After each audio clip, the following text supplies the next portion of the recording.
स्वागत है आपका हमारे YouTube चैनल स्टडी क्लासरूम में। आज हम ग्लोब पढ़ेंगे या ग्लोब से संबंधित अक्षांश रेखाएं या देशांतर रेखाएं क्या हैं, इनसे संबंधित जो भी प्रश्न आते हैं, सवाल जो भी प्रश्न बनते हैं जैसे भी परीक्षाओं में, उन पर चर्चा करेंगे। तो सबसे पहले जानेंगे ग्लोब क्या है। इस क्लास शुरू करने से पहले आप वीडियो को लाइक कर दीजिए, चैनल पर नए हैं तो सब्सक्राइब कीजिए और हमारे साथ क्लास में अंत तक बने रहिएगा। तो ग्लोब पृथ्वी का एक काल्पनिक नमूना है जिसकी सहायता से हम इसके भौगोलिक स्थिति का पता लगा पाते हैं। भौगोलिक जो भी इसका विशेषता है वो हम जान पाते हैं। ग्लोब पे दो प्रकार की रेखाएं होती हैं, अक्षांश रेखाएं और देशांतर रेखाएं। ये रेखाएं वास्तव में होती क्या हैं? जो अक्षांश रेखाएं हैं वो पृथ्वी में पश्चिम से पूर्व की ओर खींची गई सीधी रेखाएं हैं। पश्चिम से पूर्व की ओर खींची गई सीधी रेखाएं हैं, जैसे कहते हैं। लेकिन ये पृथ्वी के केंद्र से कोणीय दूरी है। पृथ्वी का जो गर्भ बिंदु है उसके केंद्र से कोणीय दूरी है, यानी कि यहाँ जो पृथ्वी का केंद्र हम मानेंगे तो इसकी कोणीय दूरी ये 0 डिग्री का कोण बनाता है। तो ये 0 डिग्री अक्षांश है। तो 0 डिग्री अक्षांश जो होता है उसको हम विषुवत रेखा कहते हैं। विषुवत रेखा पृथ्वी को दो बराबर भागों में विभाजित करती है या फिर उत्तरी गोलार्ध और दक्षिणी गोलार्ध में विभाजित करती है। इसको नॉर्थ पोल या फिर उत्तरी गोलार्ध, नॉर्थ पोल, साउथ पोल, दक्षिणी गोलार्ध कहते हैं। ये विषुवत रेखा है जो पृथ्वी को दो बराबर भागों में विभाजित करती है, नॉर्थ पोल में और साउथ पोल में। उसी प्रकार कोणीय दूरी के हिसाब से इसमें कुछ बहुत सारी इंपॉर्टेंट रेखाएं हैं। तो बात करते हैं कुछ महत्वपूर्ण रेखाओं की।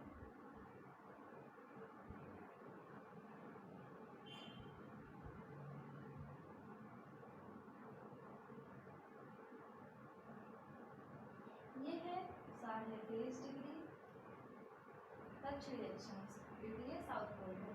ये है 23.5 डिग्री उत्तरी अक्षांश।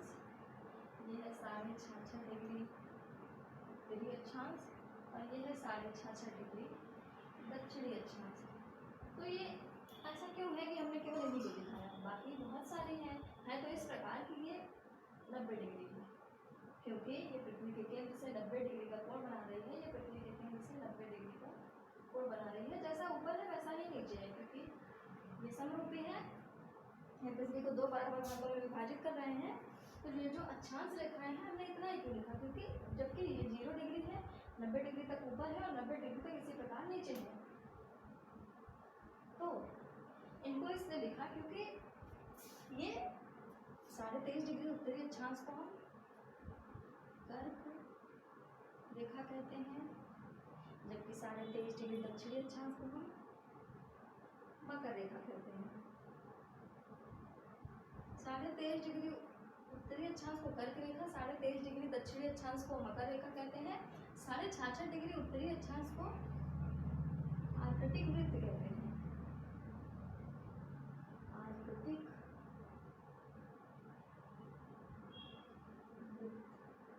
66.5 डिग्री दक्षिणी अक्षांश को अंटार्कटिक वृत्त। उसके बाद ये दक्षिणी ध्रुव है और वो उत्तरी ध्रुव है। तो ये इसलिए महत्वपूर्ण है क्योंकि ये जलवायु विभाजक का कार्य करते हैं।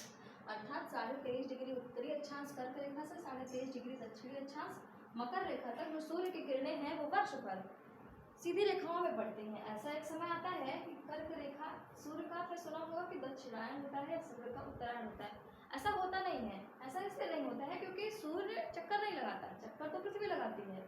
उसके अक्ष पे जो है घूर्णन करती है पृथ्वी, और जबकि सूर्य एक जगह पे रहता है, पृथ्वी 23.5 डिग्री पे झुकी है, इसका कोणीय झुकाव भी है और ये घूमती रहती है। तो सूर्य उत्तरायण होता है, फिर कर्क रेखा, फिर कर्क रेखा से विषुवत रेखा पे आता है, फिर विषुवत रेखा से मकर रेखा पे आता है, दक्षिणायन होता है, फिर मकर रेखा से विषुवत रेखा पर फिर जाता है।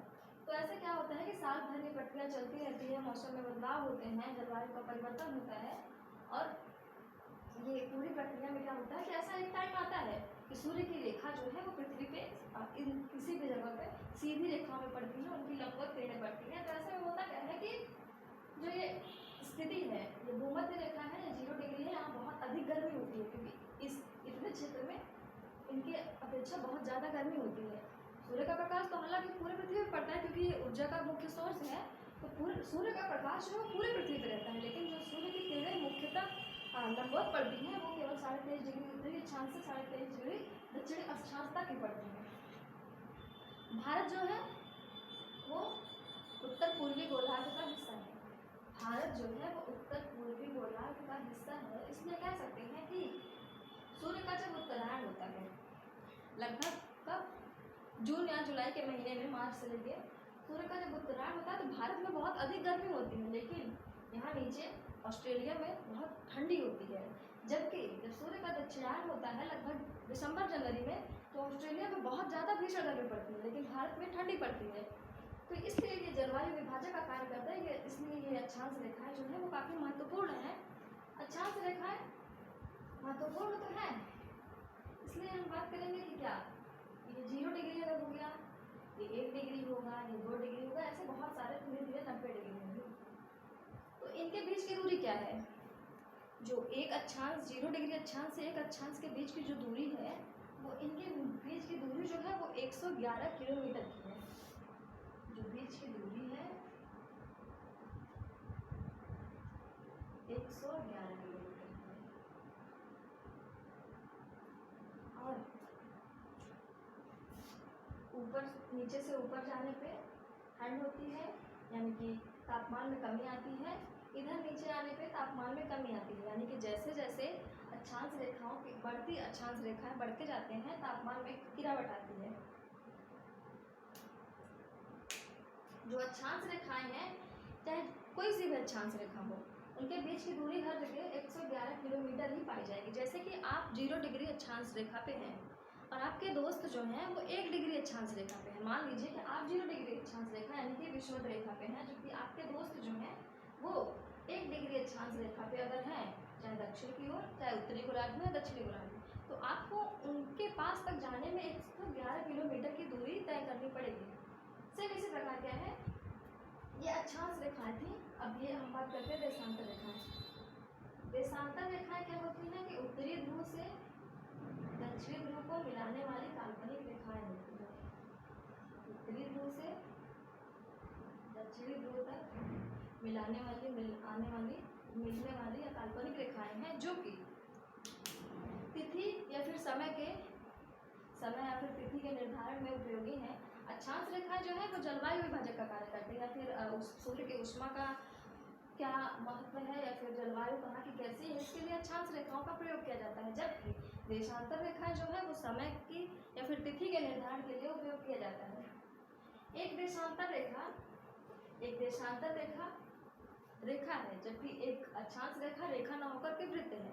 एक अक्षांश रेखा न होकर के वृत्त है, जबकि एक देशांतर रेखा वृत्त न होकर रेखा है। इसका क्या मतलब हुआ? क्योंकि देशांतर रेखा कोई भी गोला लीजिए, कोई भी, जैसे कि एक फुटबॉल ले लीजिए एग्जाम्पल के रूप में, तो फुटबॉल एक तरीके से मानिए गोलाकार होता है, तो आप ऐसे देखिए उसके पेन या पेंसिल से लेके उसके ऐसे चारों ओर आप ऐसे अक्षांश रेखाएं जैसे हम लीजिए, आप खींचने की कोशिश कीजिए, तो आप देखेंगे कि जो अक्षांश रेखाएं, काल्पनिक अक्षांश रेखाएं जो हैं वो एक रेखा ना होके बल्कि वो पूरी वृत्त है।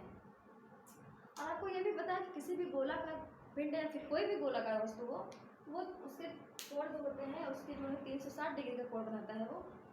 तो इसी प्रकार जो हमारा ग्लोब है, ये देशांतर रेखाएं जो है ये भी 360 डिग्री घूमती हैं, यानी कि एक इधर 100 से 180 डिग्री और इधर भी 180 डिग्री। जो इधर का देशांतर रेखाएं हैं इसको पश्चिमी देशांतर कहते हैं,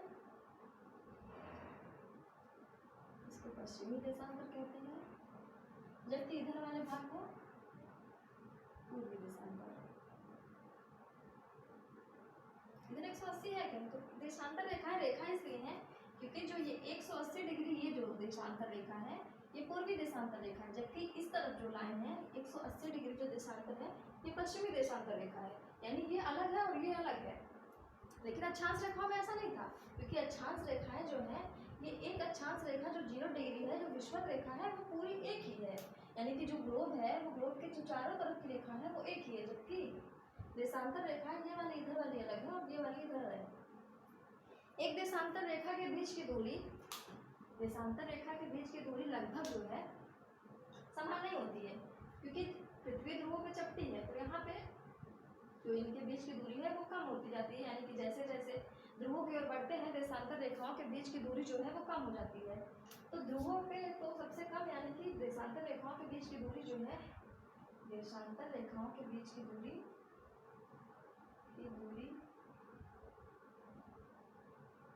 जो न्यूनतम होती है वो ध्रुवों पे होती है, यानी कहिए तो जीरो भी कह सकते हैं कि ध्रुवों पे होती है या फिर जीरो होती है। लेकिन जो देशांतर रेखा की जो अधिकतम दूरी है, जो अधिकतम दूरी है वो होती है विषुवत रेखा पे 111.3 किलोमीटर। लगभग दो अक्षांश रेखाओं के बीच की दूरी के बराबर ही होता है, यानी कि दो देशांतर रेखाओं के बीच की दूरी मैक्सिमम होती है विषुवत रेखा पे, लेकिन लगभग दो अक्षांश रेखाओं के बीच के बराबर ही होता है, अर्थात 111.3 किलोमीटर की होती है। तो ये ग्लोब है या अक्षांश रेखा है। इसके बाद हम ये साफ करिए, फिर आप इसको देख लीजिए, फिर बात करते हैं कि इनका निर्धारण टाइम जोन का होता है।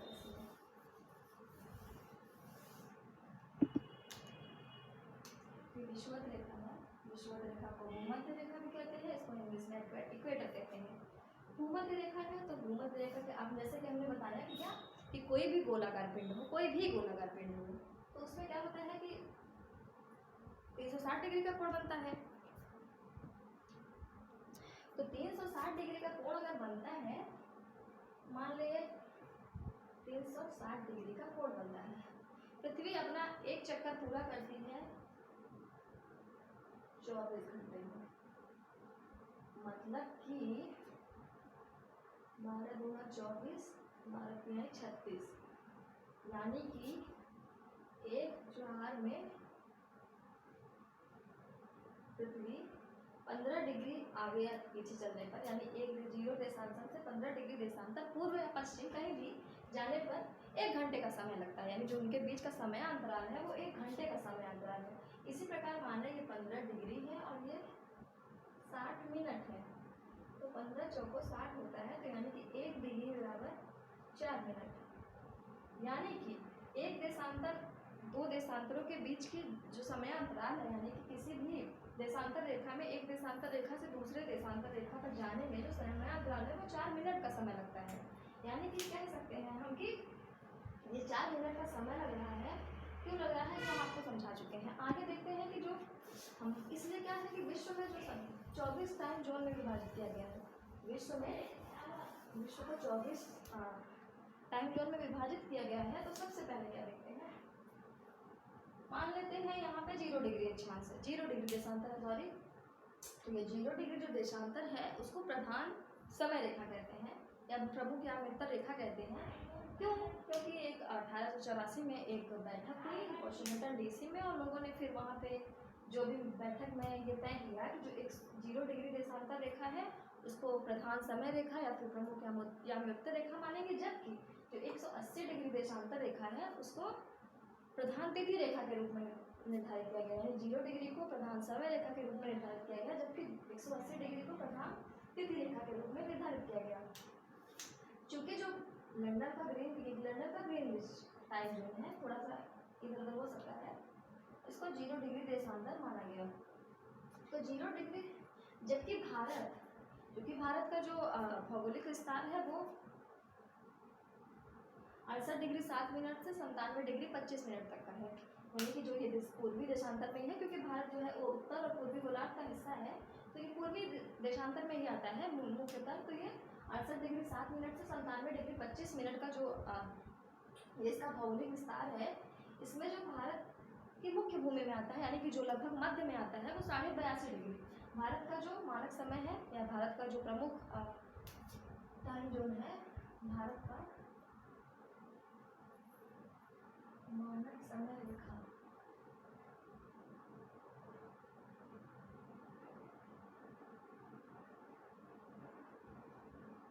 जो है वो है 82.5 डिग्री। ये तो आपको पता ही है कि पूर्वी देशांतर है 82.5 डिग्री ईस्ट में है, क्योंकि आपको मैंने बताया कि ये कर्क रेखा भारत को लगभग दो बराबर भागों में विभाजित करती है और भारत के 8 राज्यों से होकर गुजरती है। तो 82.5 डिग्री को आप 1 डिग्री देशांतर चलने में 4 मिनट का समय लग रहा था। तो आता है 330, इसको हम 5.5 घंटा कह सकते हैं। 5.5 घंटे का 5-30 घंटा, यानी कि 0 डिग्री देशांतर से भारत का जो टाइम जोन है 82.5 डिग्री देशांतर तक में 5.5 घंटे आगे चल रहा है। इसका आगे और पीछे का क्या मतलब है? क्योंकि पृथ्वी जो है वो पश्चिम से पूर्व की ओर चक्कर लगा रही है, इसलिए जब हमेशा सूर्योदय पूर्व की ओर से होता है, सूर्योदय पूर्व की ओर से होता है, इसमें जो पूर्वी देश है यहाँ के जो 0 डिग्री के जो पूर्वी देश हैं ये आगे चलते हैं, जबकि पश्चिमी देश जो है वो पीछे चलते हैं। इसलिए जो इधर वाला समय होगा उसको हम आगे मानेंगे और जो उधर वाला समय होगा यानी पश्चिमी देशांतर के जो समय होंगे उसको हम पीछे मानेंगे। तो जो भारत का समय है वो 5.5 घंटा आगे चल रहा है। तो हम कह सकते हैं कि जो ग्रीनविच टाइम जो है उसका लंदन में जब 10 बजते हैं तो हमारे यहाँ 3:30 बज रहा होगा, हमारे यहाँ 3:30 बज रहा होगा। इसी प्रकार आप कहीं का भी किसी भी देश का अगर आपको देशांतर रेखा का मान पता होगा तो आप वहाँ कितना बज रहा है आप ये निकालेंगे। इसी प्रकार जो 180 डिग्री देशांतर है उसको प्रधान तिथि रेखा के रूप में निर्धारित किया गया और इसी से हमारे देश भारत या फिर किसी भी अन्य देश के तिथि का जो है वो निर्धारण किया जाता है। तो हम देखते हैं कि जैसे ये आगे चलेगा एक दिन और ये इधर वाला पश्चिम वाला एक दिन पीछे चलेगा, इन द सेंस कि अगर पश्चिमी देशांतर में किसी मान लीजिए 15 डिग्री देशांतर में आज 24 तारीख है तो पूर्वी देशांतर में अगर 15 डिग्री पर अगर 24 तारीख है तो पश्चिमी देशांतर में 15 डिग्री पे 23 तारीख होगा, यानी एक दिन पीछे चलेगा। ये कुछ जरूरी बातें थी। इसके अलावा भी अगर कुछ अक्षांश रेखाएं या देशांतर रेखाओं के मतलब उनके ये आर्कटिक वृत्त और अंटार्कटिक वृत्त का आपको मिलता है कि इनको जो है ये उष्णकटिबंधीय क्षेत्र होते हैं। ये जो कर्क रेखा और मकर रेखा के बीच के क्षेत्र होते हैं ये उष्णकटिबंधीय क्षेत्र होते हैं, जबकि ये उपोष्णकटिबंधीय होते हैं, ये भी उपोष्णकटिबंधीय होते हैं। और इनको शीत कटिबंधीय बहुत ज़्यादा यहाँ ठंडी पड़ती है, ध्रुवों पे जो है वो ठंड बहुत ज़्यादा पड़ती है, इसलिए इनको उपोष्णकटिबंधीय, गर्मी बहुत ज़्यादा है।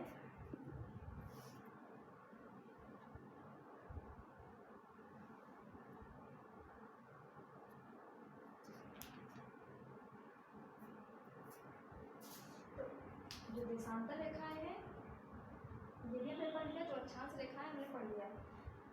फिर कोई भी एग्जाम हो उसमें मुख्यतः क्या सवाल आते हैं? सबसे पहले क्या क्वेश्चन है कि अक्षांश रेखाएं कितनी है या फिर देशांतर रेखाएं कितनी है।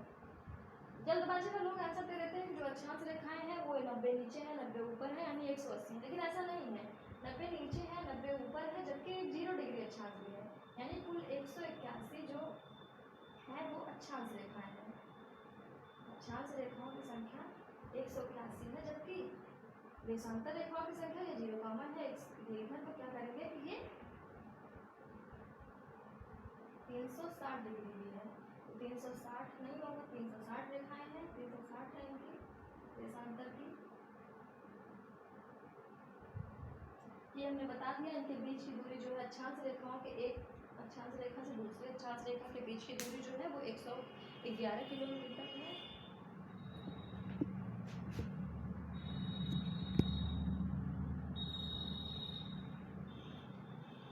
111 किलोमीटर है, जबकि एक देशांतर रेखा से दूसरे देशांतर रेखा के बीच की दूरी जो है वो हालांकि इनकी तो बदलती रहती है, इनकी नहीं बदलती है, लेकिन देशांतर रेखाओं की बदलती रहती है। जैसे जैसे ये ध्रुवों के पास जाते हैं इनके बीच की दूरी घटती जाती है, क्योंकि ये सिकुड़ता जाता है। ध्रुवों पे पृथ्वी जो है थोड़ा चपटी हुई है और भूमध्य रेखा या फिर विषुवत रेखा पे इनकी दूरी लगभग मैक्सिमम के लिए मैक्सिमम होती है लगभग 2 अक्षांश रेखाओं के बराबर 111.3 किलोमीटर की। तो ये कुछ ज़रूरी बातें थी अक्षांश रेखाएं और देशांतर रेखाओं के बीच। आज की क्लास यहीं पे ख़त्म करते हैं। अगर आपको अच्छा लगेगा तो लाइक करिएगा, चैनल पे नए हैं तो सब्सक्राइब करिएगा। गर्मी बहुत ज़्यादा है, ठीक है, क्लास ख़त्म करते हैं। धन्यवाद।